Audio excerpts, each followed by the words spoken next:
Welcome to general affairs. मैं राम नारायण।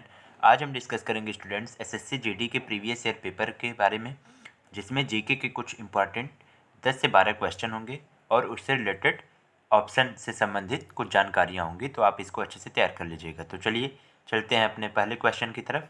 निम्नलिखित में से कौन सा एक लोकतांत्रिक देश नहीं है, यानी कि जो हमारे पास विकल्प मौजूद हैं उनमें से एक देश ऐसा है जो लोकतांत्रिक यानी कि वहाँ डेमोक्रेसी नहीं है। तो ऑप्शन 1 है चीन, ऑप्शन 2 है अमेरिका, ऑप्शन 3 है भारत और ऑप्शन 4 है श्रीलंका। तो जैसा कि आप जान ही रहे हैं, भारत में भी डेमोक्रेसी है और संयुक्त राज्य अमेरिका में भी डेमोक्रेसी है। लोकतांत्रिक गणराज्य आखिर बोला ही जाता है, वहाँ निर्वाचन होता है। श्रीलंका में भी चुनाव होता ही है राष्ट्रपति का, प्रधानमंत्री का। बट चीन एक कंट्री ऐसी है जहाँ लोकतांत्रिक व्यवस्था नहीं है, वहाँ एक पार्टी सिस्टम है। ठीक है, जैसे शी जिनपिंग काफ़ी दिनों से चीन के राष्ट्रपति बने हुए हैं। तो ये करेक्ट आंसर इसका जो है वो क्या है, चीन इसका करेक्ट आंसर है। तो चलिए चीन के बारे में कुछ जान लेते हैं। चीन क्या है कि देखिए, चीन में क्या है कि केवल कम्युनिस्ट पार्टी को चीन में शासन करने की अनुमति है। वास्तविक अर्थों में लोकतंत्र का पालन नहीं किया जाता है। चीन को आधिकारिक तौर पर पीपल्स रिपब्लिक ऑफ चाइना भी कहा जाता है। यह 2019 में लगभग 14 बिलियन की आबादी के साथ दुनिया की सबसे अधिक आबादी वाला देश है। चीन की राजनीतिक प्रणाली वंशानुगत राजशाही या राजवंशों पर आधारित थी। अब चीन की राजधानी अगर जान लें तो बीजिंग इसकी राजधानी है। ठीक है, क्या है, बीजिंग। तो राजधानी आप याद रखे रहिएगा। चलिए नेक्स्ट क्वेश्चन की तरफ चलते हैं। सिंधु घाटी सभ्यता की सबसे महत्वपूर्ण विशेषता थी। क्या विशेषता थी? ऑप्शन ए है वस्तु विनिमय प्रणाली, की ऑप्शन बी है स्थानीय परिवहन प्रणाली, की ऑप्शन सी है ईंटों से बनी इमारतें, की ऑप्शन डी है प्रशासनिक प्रणाली। तो इसका जो करेक्ट आंसर है स्टूडेंट्स वो है ऑप्शन 3 यानी कि सी, ईंटों से बनी जो इमारतें हैं वो क्या था, सिंधु घाटी सभ्यता की महत्वपूर्ण विशेषताएं थी। क्या? ईंटों से बनी इमारतें। चलिए नेक्स्ट स्लाइड में देखते हैं क्या है इसके बारे में। सिंधु घाटी सभ्यता की सबसे महत्वपूर्ण विशेषता ईंटों से बनी इमारतें थी। फिर देखिए, सिंधु घाटी सभ्यता को हड़प्पा सभ्यता के रूप में भी जाना जाता है, जो पाकिस्तान और पश्चिमी भारत में लगभग 2500 ईसा पूर्व हड़प्पा पाकिस्तान, मोहनजोदड़ो पाकिस्तान, सुतकांगडोर पाकिस्तान, चनुदड़ो पाकिस्तान, कालीबंगन राजस्थान, लोथल और सुतकोटा बनवाली, धौलावीरा गुजरात जैसे कुछ महत्वपूर्ण हड़प्पा स्थल हैं आदि। 1924 में भारतीय पुरातत्व सोसाइटी ASI के महानिदेशक जॉन मार्शल ने सिंधु घाटी में दुनिया के लिए एक नई सभ्यता की खोज की घोषणा की।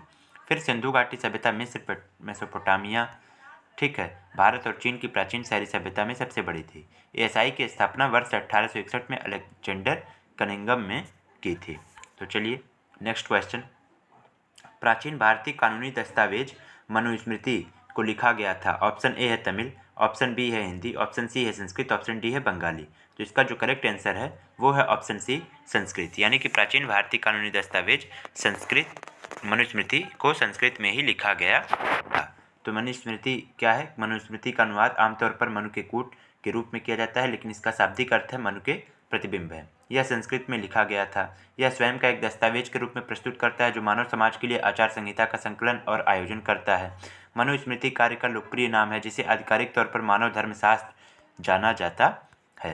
नेक्स्ट क्वेश्चन है, अजंता की गुफाओं की चित्रकारी भारत में किस यानी कि स्वर्ण युग का प्रमाण है? यानी कि ऑप्शन 1 है बौद्ध धर्म, की ऑप्शन 2 है शैववाद, ऑप्शन 3 है जैन धर्म, की ऑप्शन 4 है वैष्णववाद। तो इसका जो करेक्ट आंसर है वो है ऑप्शन 1 बौद्ध धर्म। यानी कि अजंता की गुफाओं की चित्रकारी भारत में बौद्ध धर्म के स्वर्ण युग का प्रमाण है। नेक्स्ट क्वेश्चन देखते हैं बौद्ध धर्म के बारे में। तो देखिए, यहाँ सबसे प्रसिद्ध गुफा स्थल क्या है? अजंता है। ठीक, फिर उसके बाद यह महाराष्ट्र राज्य के औरंगाबाद जिले में स्थित है। अजंता में 29 गुफाएं हैं। इसमें 4 चैत्य गुफाएं हैं जो पहले चढ़, दूसरी और पहली शताब्दी, ये सारी चीज़ें आप पढ़ लीजिएगा अच्छे से। इंपॉर्टेंट चीज़ें हैं, इनको हमने हाईलाइट करवा दिया है, नोट करवा दिया है। ठीक है, फिर देखते हैं कि अजंता की गुफाओं में क्या है कि बौद्ध भिक्षुओं द्वारा वाकटक राजाओं के संरक्षण में अंकित किया गया था। हरिशेड़ एक प्रमुख स्थान है। ठीक, नेक्स्ट क्वेश्चन क्या है कि बाबर के संस्मरण तुझके बाबरी को किस भाषा में लिखा गया है? क्या? तुझके बाबरी को किस भाषा में लिखा गया है? ऑप्शन 1 है कुर्दिश, ऑप्शन 2 है पश्तो, ऑप्शन 3 है उर्दू, ऑप्शन 4 है तुर्की। ये सारे इस्लामी शासन में भी अलग अलग चीज़ें होती हैं, जैसे कि क्या होता है, ये सारी चीज़ें हैं। तो इसका जो करेक्ट ऑप्शन है स्टूडेंट्स, वो है क्या है, तुर्की। क्या है, तुर्की। यानी कि तुर्की इसका करेक्ट ऑप्शन है। क्या है, तुर्की। ठीक है, चलिए देखते हैं। तुर्क बाबरी की रचना तुर्की भाषा में की गई थी और बाबर भारत में पहला मुगल शासक और मुगल साम्राज्य का संस्थापक था। 1589 में बाबर के संस्मरणों का फारसी में बाबरनामा के रूप में अनुवाद किया गया था। नेक्स्ट क्वेश्चन, 7वां, हर्षवर्धन के दरबारी कवि थे। बिल्हाना, जयदेव, चंद्रबरदाई, बाणभट्ट। ठीक, तो हर्षवर्धन यानी कि बाणभट्ट हर्षवर्धन के दरबारी कवि थे। तो इसका जो करेक्ट आंसर है वो हो जाएगा बाणभट्ट। बाणभट्ट राजा हर्षवर्धन के दरबारी कवि थे। बाणभट्ट ने संस्कृत में हर्षवर्धन की जीवनी हर्षचरित लिखी।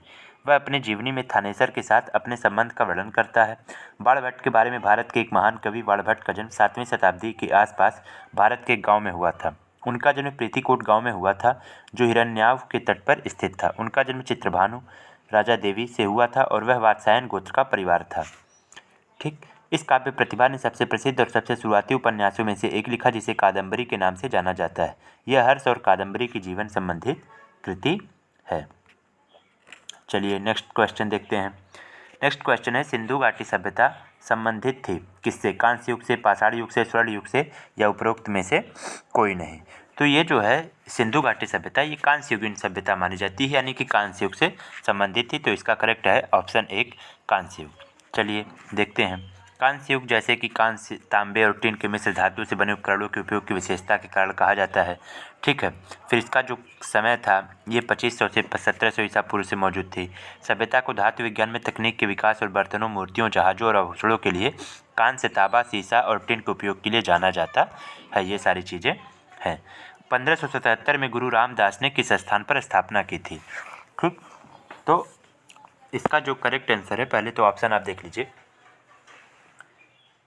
इसका जो ऑप्शन है 1577 में गुरु रामदास ने किस स्थान पर स्थापना की थी? ऑप्शन 1 है जालंधर, ऑप्शन 2 है अमृतसर, ऑप्शन 3 है चंडीगढ़, ऑप्शन 4 है लुधियाना। तो इसका जो करेक्ट आंसर है वो है ऑप्शन बी अमृतसर। क्या है? ऑप्शन बी अमृतसर, यानी कि 1577 में गुरु रामदास ने अमृतसर की स्थापना की थी। ठीक है, फिर अमृतसर के बारे में देख लीजिए कि अमृतसर की स्थापना गुरु रामदास जी ने 1577 में की थी। वे सिख धर्म के 10वें गुरु में से चौथे थे और लाहौर में पैदा हुए थे। वे सिख धर्म गुरु अमरदास जी के तीसरे गुरु के पुत्र नहीं थे और उन्हें अगला गुरु बनाया गया था। उन्हें अमरदास के पुत्रों से शत्रुता का सामना भी करना पड़ा था, जिसके कारण गुरु रामदास जी 1570 में गुरु का चक में स्थानांतरित हो गए, जो बाद में अमृतसर के नाम से जाना गया। ये सारी चीज़ें हैं। फिर उन्होंने अपने पुत्र को अगले गुरु गुरु अर्जन देव जी के रूप में नियुक्त किया, जो सिख धर्म में पिछले गुरु द्वारा नहीं किया गया था, यानी कि यहाँ से अपने पुत्र को ही गुरु बनाने की प्रक्रिया का प्रारंभ होता है। नेक्स्ट क्वेश्चन, फतेहपुर सिकरी या सिटी ऑफ विक्ट्री 12 वर्षों के लिए राजधानी थी। बहादुर शाह, बाबर, अकबर, औरंगजेब। ठीक है, तो इसका जो करेक्ट आंसर है वो है अकबर। ठीक, फतेहपुर सिकरी या सिटी ऑफ विक्ट्री 12 वर्षों के लिए अकबर की राजधानी थी। ठीक, तो फिर इसके बाद फिर देखिए खानवा का युद्ध किस वर्ष लड़ा गया था? 1527 ईस्वी। पिछले वीडियो में ये हमने क्लियर किया था, तो अगर आपको अन्य सारी वीडियो भी देखनी है तो आप पीछे जाके देख लीजिएगा। फिर इसके बाद है कि किस मुगल सम्राट ने फतेहपुर सिकरी को अपनी राजधानी के रूप में स्थापित किया? औरंगजेब, बाबर, अकबर, हुमायूं। तो इसका जो करेक्ट आंसर है वो है अकबर। ठीक, अकबर के बारे में थोड़ा सा देखते हैं कि मुगल सम्राट अकबर ने फतेहपुर सिकरी को अपनी राजधानी के रूप में नियुक्त किया। फतेहपुर सिकरी मुख्य रूप से लाल रेत पत्थर का एक शहर है और आगरा से 37 किलोमीटर की दूरी पर स्थित है। इसे मुगल सम्राट जलालुद्दीन मोहम्मद अकबर ने महान सूफी संत शेख सलीम चिश्ती के सम्मान में बनाया था। शहर को राजधानी के रूप में योजनाबद्ध किया गया था, लेकिन पानी की कमी ने अकबर को शहर छोड़ने के लिए मजबूर कर दिया। फतेहपुर सिकरी का निर्माण 1571 ईस्वी में हुआ था। ठीक, यह एक 11 किलोमीटर लंबी किलेबंदी की दीवार से भी घिरा है, तो ये इसकी विशेषता है। ठीक, लास्ट क्वेश्चन है, भारत को आने वाले शुरुआती खोजकर्ताओं में से एक मेगास्थनीज था, वह किस देश से था? तो इसका जो करेक्ट आंसर है वह है यूनान, यानी कि मेगास्थनीज यूनान से थे। तो ये थे हमारे टॉप 10 यानी कि 10-12 क्वेश्चन जो पिछले साल SSC GD में पूछे गए थे। तो आप इनको अच्छे से तैयार कर लीजिएगा और इसी से रिलेटेड टॉपिक को भी तैयार करते रहिएगा। धन्यवाद।